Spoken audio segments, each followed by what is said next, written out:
రైతులు పడతా ఉన్న అవస్థలు ఎలా ఉన్నాయి అంటే రాష్ట్రంలో రైతుని ఇవాళ పట్టించుకునే పరిస్థితిలో ప్రభుత్వం లేని కారణంగా రైతులు ఆత్మహత్యలు చేసుకుంటా ఉన్న పరిస్థితులు మన రాష్ట్రంలో కనిపిస్తూ ఉన్నాయి. ఈరోజు ఈ సీజన్లోనే ఈ జిల్లాలోనే ఇక్కడే ఇద్దరు ఆత్మహత్యలు చేసుకున్న సన్నివేశం మధ్య ఈరోజు ఈ జిల్లాలో నేను మాట్లాడుతూ ఉన్నా. ఈరోజు ఇక్కడే ఇదే జిల్లాలోనే ఇద్దరు ఆత్మహత్యలు చేసుకున్న పరిస్థితులు. పర్చూరులో ఒక రైతు చనిపోయాడు. గడిచిన శుక్రవారం కొండేపిలో మరొక రైతు ఆత్మహత్య చేసుకున్నాడు.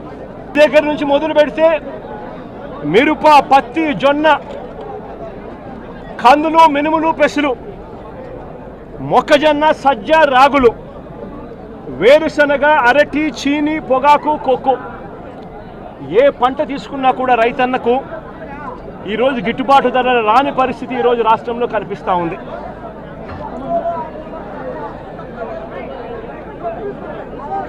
కేవలం ఒక సంవత్సరం కిందట వైఎస్ఆర్సీపీ ప్రభుత్వం ఉన్నప్పుడు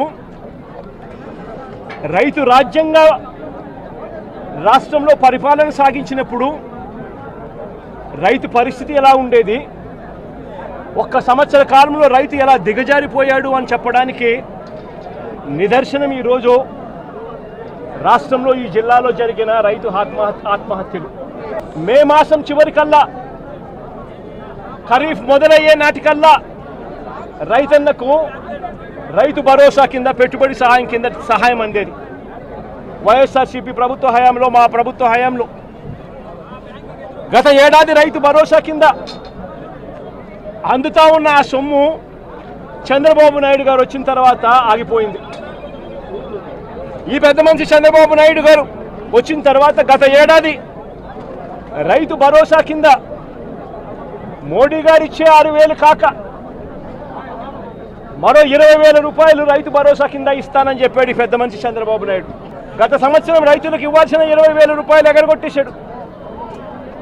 ఈ సంవత్సరం కూడా జూన్ 10వ తారీఖున మోడీ గారు ఇవ్వాల్సింది ఇచ్చేసింది, చంద్రబాబు నాయుడు గారు ఇవ్వాల్సింది మాత్రం ఎగరగొట్టిన పరిస్థితుల మధ్య ఈరోజు రాష్ట్రంలో వ్యవసాయం జరుగుతూ ఉంది. రైతు పరిస్థితి అధ్వానంగా. సమయానికే సీజన్ ముగిసేలోగానే ఇన్పుట్ సబ్సిడీ ఇచ్చే సాంప్రదాయాన్ని గత ప్రభుత్వం, అంటే గతంలో వైఎస్ఆర్సీపీ ప్రభుత్వ హయాంలో ఉండేది. ఏ సీజన్ ముగిసేలోగా ఆ సీజన్లో జరిగిన నష్టాన్ని ఆ సీజన్ ముగిసేలోగానే, మరుసటి సీజన్ వచ్చేలోగానే రైతన్నకు ఇన్పుట్ సబ్సిడీ కింద సహాయం అందేది. ఈరోజు ఆ ప్రక్రియను గాలికి వదిలేసిన పరిస్థితుల మధ్య ఈరోజు వ్యవసాయం జరుగుతూ ఉంది. వైఎస్ఆర్సీపీ ప్రభుత్వ హయాంలో, అంటే మా ప్రభుత్వ హయాంలో రైతులకు పంట వేసిన తర్వాత ఆ పంట నష్టం పోతుంది అన్న భయం లేకుండా రైతులకు ఉచితంగా పంటల బీమా చేసి, ప్రతి ఎకరాను ఈ క్రాప్ చేసి, ఆర్బీకేల ఆధ్వర్యంలో పారదర్శకంగా రైతులకు ఉచిత పంటల బీమా వైఎస్ఆర్సీపీ ప్రభుత్వం అమలు చేస్తే, చంద్రబాబు నాయుడు గారు ప్రభుత్వం వచ్చిన తర్వాత ఆ ఉచిత పంటల బీమా